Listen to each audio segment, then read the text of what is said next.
And next up in the series, we have the Hiya Toys Exquisite Basic Godzilla vs. Kong. Kong. All right, let's take a look at what we got in here. Now, this is actually perfect timing because I'm just about to get the new Kong coming in from Calcus Toys. So this is going to be an interesting reflection on where they started and oh, shit. In this series, we're going to be taking a look at every single Hiya Exquisite Basic figure in the Godzilla line, every repaint, reissue, 2.0, whatever they put out. We're going to be taking a look at them all in release order. Let's get started. All right, so once again, this is the original Exquisite Basic Kong from Godzilla vs. Kong.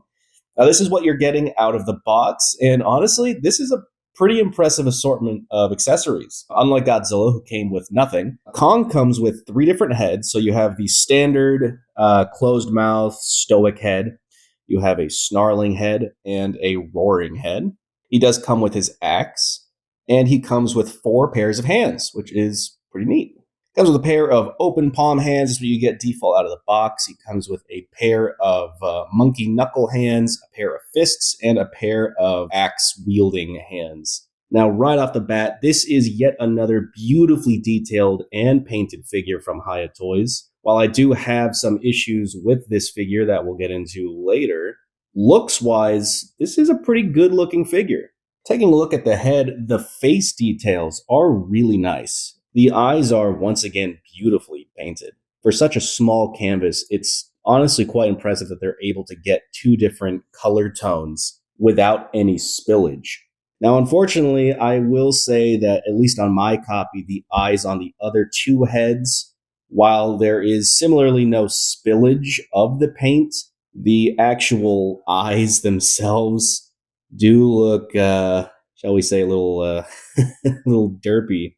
You can especially notice this on the roaring head, with the pupils looking way up into his eye socket. But besides the eyes, all the detailing on the face itself, the nostrils, the eyebrows, the ears, all that is beautifully sculpted. The teeth are especially impressive. I mean, just look at this roaring head. Look at all the fine detailing on each individual tooth, the tongue, and the roof of the mouth. That is really impressive detailing on such a small figure. We will be coming back to those teeth in a little bit, though, because while I am impressed by the detailing, I'm not as impressed by the paint on them, but we'll get to that in a little bit. The detailing on the body overall is very nice. This is Hiya's first go-around at fur, and you could definitely tell. I'm not going to say that the fur looks bad, but I also wouldn't exactly say it looks like fur. It's very rough, very coarse. It looks almost scale-like. Again, it's not bad, but that is definitely one area that they could have improved on, and thankfully have since improved on. But it's the paint on the fur that really saves it. Again, we will circle back to that in just a minute. What is really nice is the texturing on the chest itself. There is a nice gradual fading from this rough fur texture into this natural skin texture, and the skin is textured. And the scars being sculpted into the figure and not just being painted on is always a bonus. The sculpt does extend well beyond into the abdomen there, so when you start articulating the chest, you do still get that sculpt. I really like the sculpting on the neck, especially at the base of the neck. The way that the fur is sculpted almost mimics muscles under the fur on the neck itself. Now, this coarse fur texturing does go all the way to the back, just like on Godzilla's chest. However, the back gets a little muted, and I'm willing to bet you again that's more due to a few too many coats of paint rather than the lack of detail on the sculpt. Kong's ass cheeks are very well defined. You got a nice set of cheeks on this monkey. The legs are sculpted very similar to the arms. They look nice. Again, could be better, but it's not bad. And the monkey feet has some texturing on the skin. Very nice. Forgot to mention the hands. Hands, just like the toes, have a nice skin texture on the fingers themselves as it gradually fades into the fur. That is, just like the chest, a very nice touch. The palms of the hand especially look really nice. The axe. This axe is Simultaneously very nice and also very cheap looking. It's very bizarre, to put it mildly. The wrappings around the spine piece and the spine piece itself, the sculpting on that is very nice. The actual axe hilt itself, however, is just okay. It's not the worst I've ever seen, but it's very smooth. It feels cheaper than everything else. Oh my heavens. Silly me. I just bumped the camera. Now I have to reset. Ugh. Well, on that note, let's go over the paint. So, just like Godzilla, this figure has a fantastic paint job. Whatever issues I have with the sculpt and engineering of this figure is elevated so heavily by the paint on this figure. To the opposite of Godzilla, this figure features a dirty brown dry brushing from top to bottom on this figure. And that dry brushing is going to be doing the heavy lifting for this figure in terms of its presentation. Now, going back to those other heads now, specifically the teeth. So, this is where the washes are going to be applied. The teeth have a very heavy handed layer of almost a black wash. It's a brown, it's a much darker brown. But on the front of the teeth, this is where I feel like it's a little heavy handed. I don't mind it being so heavy handed on top of the teeth, but on the front, it just kind of looks like he just took a bite out of shit. The wash is less noticeable on the snarling face. I actually think the wash on these teeth looks really nice. That's what I would have liked to have seen on the front of the teeth of the roaring head. Taking a look at the axe now, again, the detailing on the spine and the wrapping is really nice. It's the paint that I feel like fails this axe piece just a little bit. Paint is just kind of brushed over all these very fine details. You can see on the back piece here how the paint kind of splotches out of those details. I can tell what they're going for, and from a distance, it looks nice. But when you get a closer look at it, it just kind of doesn't quite achieve what they're going for. Now, the hilt itself is where I am most disappointed by in terms of the paint. It has this almost cheap plastic look to it. This is the one thing that it seems like they just kind of haphazardly threw some paint on and called it a day. Again, I know what they're going for, but this ain't it, Chief. Let's move into articulation on this figure, and this is where things really get dicey. So we're going to take it from the top down. The head is on a ball joint. In fact, I'll just pop it off so you can see. It's a barbell joint here at the top of the neck. Pop the head on, and the head is able to get a decent amount of range. It can look up about that far. It can look down. If you use the barbell joint to assist, you can get them looking down about that far. And you can look side to side just a little bit. It's not an impressive amount. Now, the arms, this is where I feel this figure needed the most work on, because the arms are probably the weakest point in terms of engineering and articulation. Starting with the shoulders, which I believe are on hinges, you can get them raised pretty far. Like, raising the arms is nice.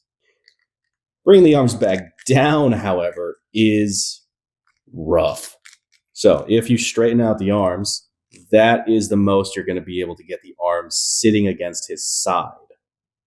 You can kind of cheat the look by rotating the rest of the arms in, but then you have the arms sticking out uh, like that. It's not great. I really wish these could have been brought down to a side, but it is what it is. There's a cut at the upper bicep. The elbow is on two hinges, so you can get the elbow in about that far. Straightening it out is almost perfectly straight. Yeah, you can get it about that far. And the wrists are on ball joints. The waist is on a ball joint, so you can get them rotating all the way around.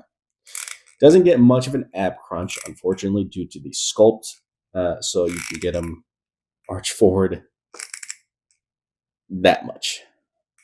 He can go back pretty far, though, about that much.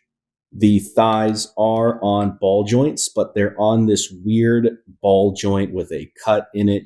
So if you have him standing neutrally, you can get the legs kicked out very far. Look at that. Almost a split. But because of that cut, when you go to rotate the leg, it's going to rotate up at an angle and then go back around.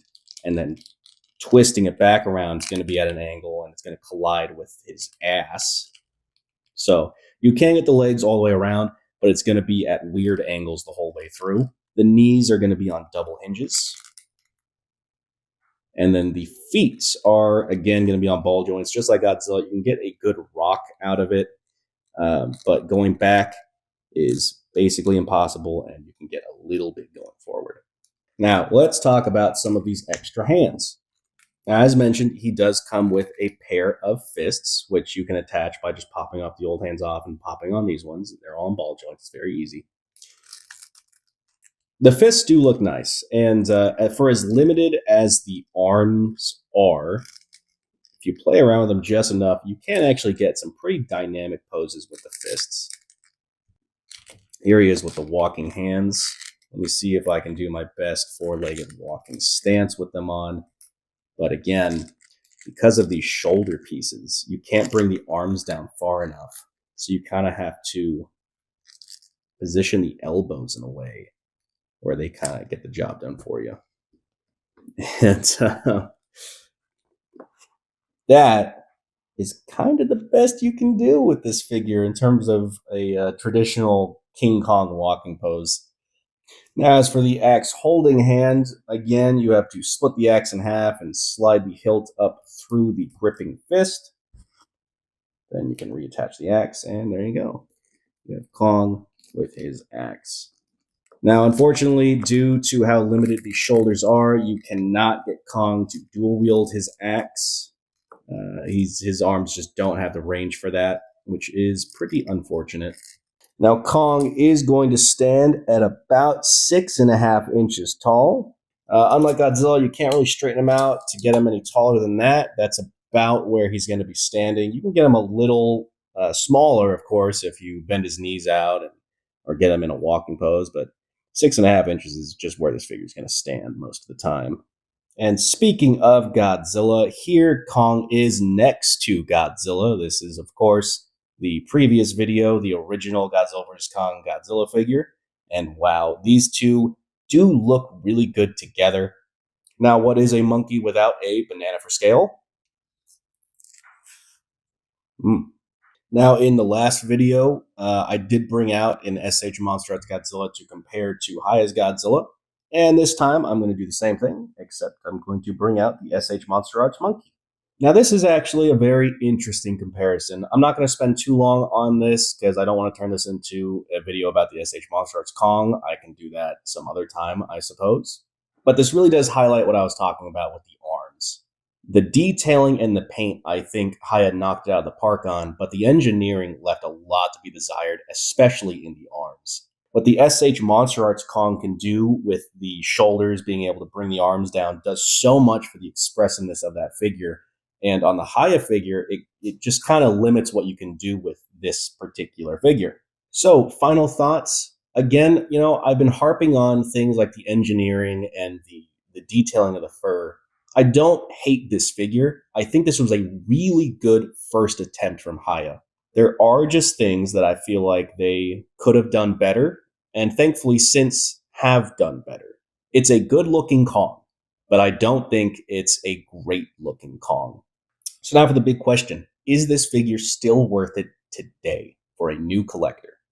Honestly, it would be hard to recommend this figure today. I think the paint and the detailing on this figure are better than the Monster Arts, but in terms of an action figure, I still would give it to Monster Arts for this particular version of the character. And given Hiya's track record for revisions and 2.0s, I am personally holding out hope that one day we will see a better version of this character. That's all I have really to say about this figure today, guys. Thank you again if you stuck around this far. Let me know, as always, if there's anything else you think I could do to improve these videos. I am a growing channel. I used to make YouTube videos way back in the day, but I've been out of the game for so long now that honestly, I'm just kind of winging it. If there's anything else you would like to see from me, please let me know, and I will look into it. Till next time, guys, See ya.